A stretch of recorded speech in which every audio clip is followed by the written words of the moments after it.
You know what phrase drives me crazy when I hear learners using it to comfort a friend? Oh no, I feel like I'm about to get called out. You might be. How many times have you said to someone going through a hard time, I understand? Wait, all the time. Like, I understand.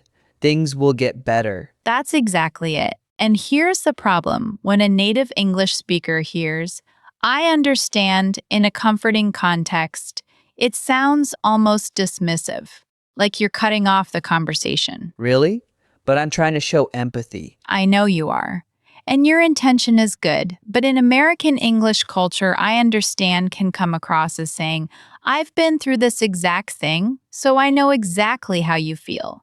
And the truth is, you probably don't. And the person doesn't expect you to. Huh, so what should I say instead? That's what today is all about. Welcome to Speak Like a Native. I'm Maya. And I'm Leo. And today we're talking about comforting a friend, something we all have to do in English sooner or later. Let's start with the first phrase you can use instead of I understand.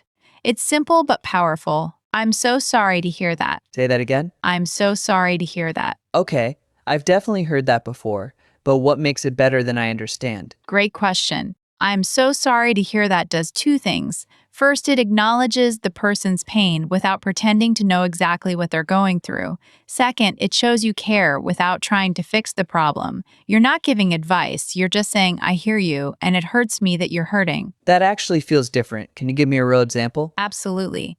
Imagine your friend Sarah comes to you and says, I didn't get the job I interviewed for. Right. So most learners might say, oh, I understand, you must be so sad. Exactly.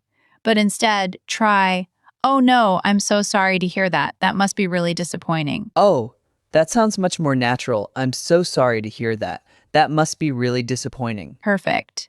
And here's a second example. Your coworker tells you, my grandmother is in the hospital. I would probably say, I understand how you feel. My grandmother was in the hospital last year. Right. And that can accidentally make it about you. Instead, say, I'm so sorry to hear that. I hope she's okay. I see. So I'm so sorry to hear that. Keeps the focus on them, not on me. Exactly. Now, let's move to phrase number 2. This one is a little more advanced, but it sounds incredibly natural. Ready? Ready. That sounds really tough. That sounds really tough. Okay, say it once more. That sounds really tough. Though, when do I use this one? Use it when someone tells you about a difficult situation they're going through.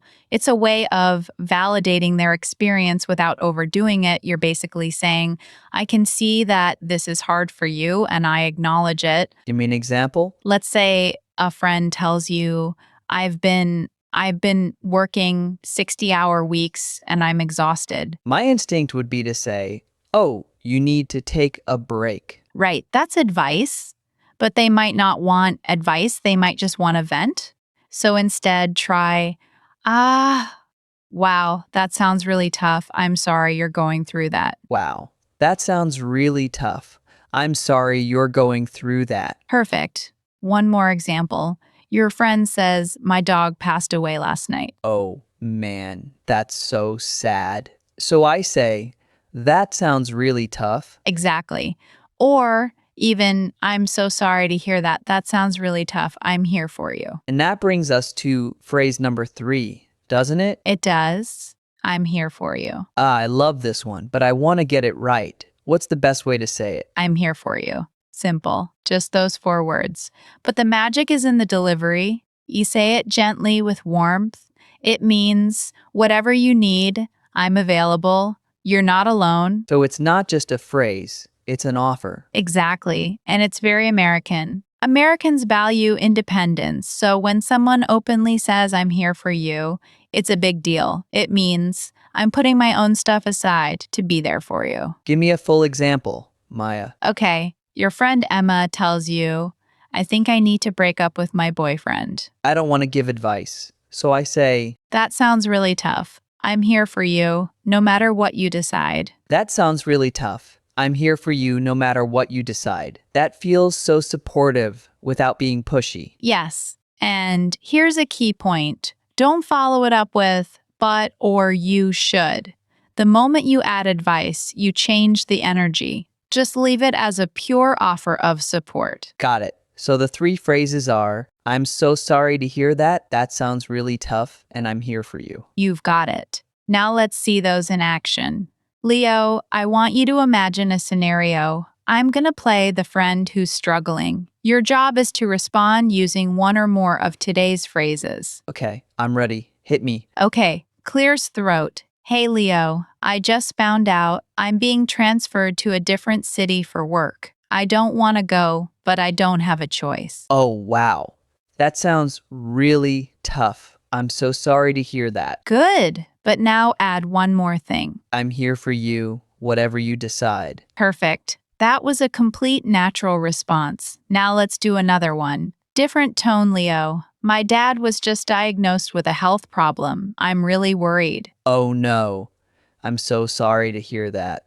That sounds really tough. Good, but here's a common mistake a lot of learners make in this situation. Can you guess what it is? Do they say, I understand? Sometimes, but an even more common one, especially for Chinese and Arabic speakers, is saying, don't worry, everything will be fine. Oh no, that's what I would have said. I know, and your intention is good. You want to give hope. But here's the thing when someone is in the middle of emotional pain, telling them don't worry can feel invalidating. It can sound like you're dismissing their feelings. So what should I say instead? Instead of trying to fix the future, stay in the present with them. Say, I'm so sorry to hear that. That sounds really tough. I'm here for you. So no, don't worry. No, everything will be fine. No, I understand. Exactly. Those three phrases are a trap. Native speakers almost never say, I understand in a comforting context. It sounds like a robot, and everything will be fine sounds like you don't really get how bad it is. What about I know how you feel? Even worse, you don't know how they feel. They know you don't, and it can actually make them feel more alone because now they feel like they have to explain why their situation is different. Wow, that's really eye-opening. So the safest, most natural phrases are the ones that validate without claiming to know. That's exactly it. Validation, not solution. Presence, not advice. So let me practice one more time. You give me a situation, and I'll try to combine all three phrases. All right. Leo, my mom and I had a huge fight last night. I don't know what to do. Deep breath. I'm so sorry to hear that. That sounds really tough, and I'm here for you if you need to talk. Beautiful. That was perfect. And you said if you need to talk, which is a great addition. It makes the offer feel optional, not forced. Okay, so let me say this for everyone listening at home. If you want to sound natural when comforting a friend in English, forget I understand. Forget don't worry. Instead, use I'm so sorry to hear that. That sounds really tough, and I'm here for you. And here's a bonus tip. Pay attention to your tone. Even the perfect phrase can sound cold if you say it too fast or too flat. Slow down. Lower your voice a little. Let your voice show that you care. That's a great point. So we're not just learning words, we're learning how to be a better friend in English. Exactly, and that's what Speak Like a Native is all about. Not just correct English, real human connected English. If this episode helped you, please subscribe. We drop a new episode every single day, and we want to help you speak English that actually sounds like you. Today's rule: when a friend shares something hard, don't understand, validate. Say, I'm so sorry to hear that. That sounds really tough, or I'm here for you. Say it slowly, say it warmly, and just be there. Thanks for listening. Keep practicing, and we'll see you in the next episode. Bye for now.